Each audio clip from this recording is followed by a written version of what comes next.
आज हम सीखेंगे इस वाले कपड़े से पैंट की और ए लाइन कुर्ती की कटिंग करना। सबसे पहले हम पैंट की कटिंग करना सीखेंगे। उसके लिए कपड़े को आपको जो है डबल फोल्ड करके बिछा लेना है और खुली वाली साइड आपको अपनी तरफ कर लेनी है, यानी कि जो कन्नी वाली साइड है वो आपको अपनी तरफ कर लेनी है। सबसे पहले ऊपर की साइड एक सीधी लाइन ड्रॉ कर देनी है। अगर हमारा कपड़ा ऊपर से तिरछा है तो वो सीधा हो जाएगा। फिर जो हमने एक सीधी लाइन लगाई है उससे ऊपर आपको 1 इंच निकाल कर अपनी पैंट की लेंथ की निशान लगा लेने हैं। जैसे मेरी 32 इंच की लेंथ है पैंट की, तो 1 इंच ऊपर निकाल देना है। 32 इंच का मैंने अपनी पैंट की लेंथ का निशान लगा लिया है। उसके बाद मोहरी में कपड़ा फोल्ड करने के लिए आपको निशान लगाना है। या तो आप 2.5 इंच एक्स्ट्रा कपड़ा रख सकते हैं या 3 इंच का रख सकते हैं। मैंने 3 इंच पर लगाया है। अब हमें जो है अपनी हिप का 1/4 हिस्सा यानी कि 4th हिस्सा निकाल देना है। मेरी हिप का 4th हिस्सा था 9 इंच, तो 9 इंच में से मैंने ½ इंच माइनस कर दिया, तो मेरा बना 8.5 इंच। आपको भी सेम ये निशान इसी तरीके से लगाना है। जितनी भी आपकी टोटल हिप है ना, उसका आपको 1/4 हिस्सा कर लेना है और उसमें से ½ इंच माइनस कर देना है। 8.5 इंच पर हिप का निशान लगाने के बाद 2 इंच मैंने एक्स्ट्रा प्लेट के लिए निशान लगा दिया है, तो हमारा टोटल बन गया 10.5 इंच। तो 10.5 इंच पर ही हम आसन का निशान लगाएंगे। 1 इंच हमें ऊपर की साइड निकाल देना है और 10.5 इंच पर हमें आसन का निशान लगा लेना है। नीचे की साइड भी हमें 10.5 इंच का एक निशान लगाना है। मतलब आपको एक स्क्वायर बॉक्स बना लेना है 10.5 इंच का। 10.5 इंच का निशान लगाने के बाद उसके बाद आपको जो है 2 इंच एक्स्ट्रा आसन जो हमारा होता है उसके लिए बढ़ा देना है। तो आपको यहाँ पर एक बात ध्यान रखनी है, अगर आपका ज्यादा हिप साइज है तो आप यहाँ पर 2.5 या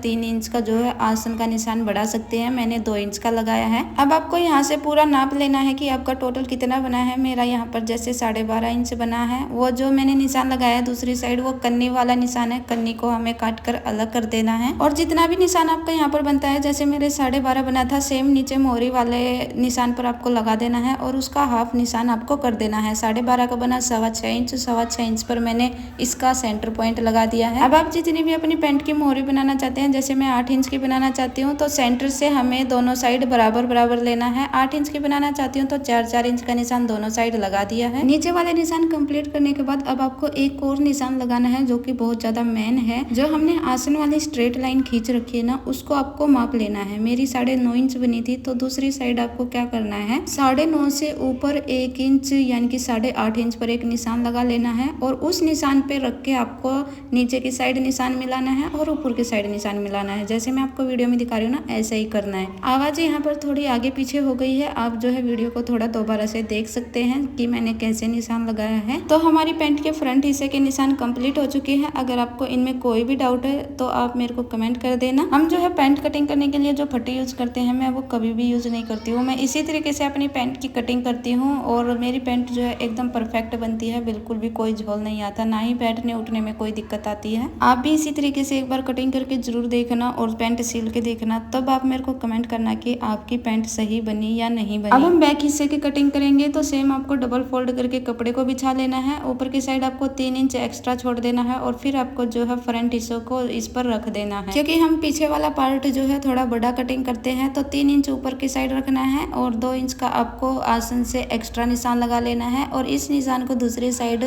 तिरछा मिला देना है। इंची टेप को रखते हुए जैसे मैं आपको वीडियो में दिखा रही हूँ वैसे ही आपको निशान लगा लेना है। हम जो है फ्रंट वाले हिस्से में बिल्कुल भी लूजिंग नहीं डालते हैं। जितनी भी हम लूजिंग डालते हैं वो बैक हिस्से में डालते हैं। बस आपको यहाँ पर एक बात का ध्यान रखना है, जितना आपने आसन में 2 इंच 2.5 इंच 3 इंच लिया है ना, उतनी ही आपको लूजिंग डालनी है। मैंने 2 इंच का लिया था एक्स्ट्रा आसन में, तो 2 इंच की मैं लूजिंग डालूंगी।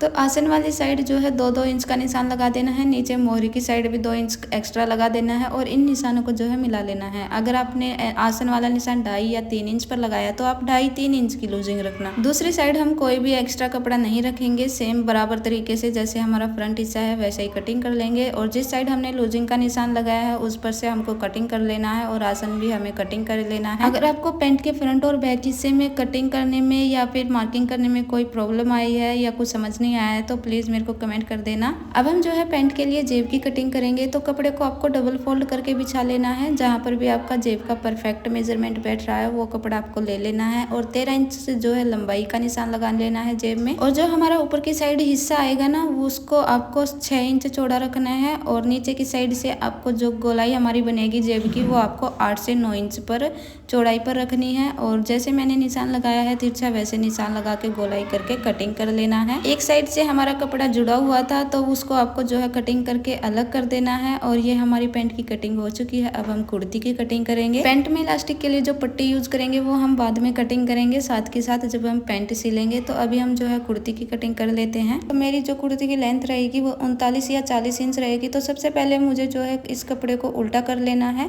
उल्टा करने के बाद इसे डबल फोल्ड करके इसे 4 तह में अच्छे से सेट करके बिछा लेना है। ये मेरा प्रिंट में कपड़ा है और इसका प्रिंट जो है एक साइड है यानी कि पूरा ऊपर की साइड है। तो उसी को ध्यान में रखते हुए मेरे को इसकी कटिंग करनी है। तो सबसे पहले मैंने कपड़े से जो है बॉर्डर को अलग कर दिया है। बॉर्डर को अलग करने के बाद हमारी कुर्ती की लेंथ जो है वो 35 इंच बची है। तो 35 इंच और प्लस बॉर्डर हमारी टोटल लेंथ बन ही जाएगी 39 से 40 इंच की। जैसा कि मैंने आपको बताया इसका प्रिंट एक साइड है तो ऊपर की साइड इसका प्रिंट है। तो सबसे पहले हमें तीरे का निशान लगाना है। तीरे का निशान मैंने 5.5 इंच पर लगाया है और 6 इंच पर मैंने मुड्ढे का निशान लगाया है। क्योंकि इसमें मैं बैक गला जो है थोड़ा डीप रखूंगी तो इसलिए मैंने 5.5 इंच पर तीरे का निशान लगाया है। इसमें हमें सिर्फ 2 ही निशान चाहिए, एक कमर का निशान और एक चेस्ट का निशान। जितने पर भी आपके कमर का निशान परफेक्ट बैठता है वो आपको निशान लगा देना है। मैंने 6.5 इंच पर लगाया है। फिर आपको 1/4 हिस्सा अपनी चेस्ट का लगा देना है और 2 इंच मार्जिन के लिए लगा देना है।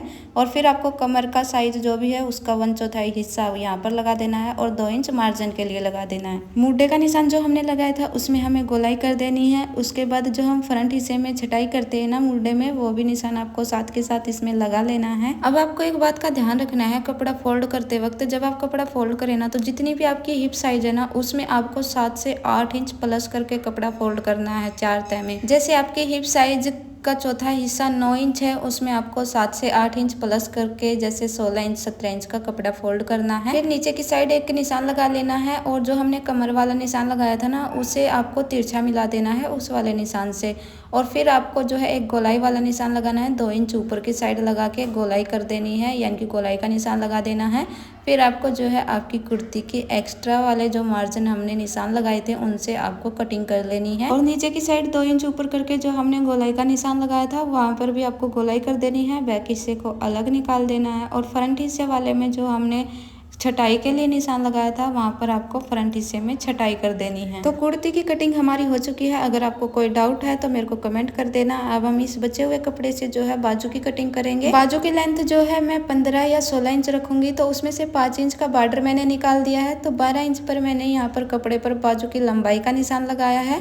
12 इंच का निशान लगाने के बाद इसको आपको सीधा कर लेना है। और फिर भी जितनी भी आपकी बाजू की गोलाई है ना आगे से वो आपको निशान लगा लेना है। मैंने 5.5 इंच पर लगाया है, 2 इंच मैंने मार्जिन के लिए लगाया है। फिर जितनी भी आपकी चेस्ट है जैसे मेरी 8.5 इंच है तो 8.5 इंच पर मैंने एक गोलाई का निशान मापा है इंची टेप से और वो निशान लगा लिया है और 2 इंच एक्स्ट्रा मार्जिन के लिए निशान लगाया है। और इन निशानों को आपको मिला देना है और फिर आपको जो है बाजू की कटिंग कर लेनी है। इसमें अगर आपको कुछ समझ नहीं आया तो प्लीज़ बता देना। एक बाजू की कटिंग हमारी हो चुकी है। सेम तरीके से आपको दूसरी बाजू की भी कटिंग कर लेनी है। यहाँ पर मेरा कपड़ा जो है थोड़ा सा कम पड़ रहा था बाजू में तो इसीलिए मैंने जो है अलग अलग करके कटिंग की है। और जो है इसका प्रिंट भी एक साइड था इसीलिए मैंने इस तरीके से अलग अलग करके बाजू की कटिंग की है। मैंने वही बाजू जो हमने पहले कटिंग की थी सेम रखी और दूसरी बाजू की भी कटिंग कर ली। आगे की साइड हमारा इसमें बॉर्डर यूज हो जाएगा। अगर आपको वीडियो में कुछ भी समझ नहीं आया तो प्लीज़ कमेंट कर देना और वीडियो अच्छी लगी तो लाइक कर देना। मिलते हैं इसकी स्टिचिंग वीडियो में। Bye bye.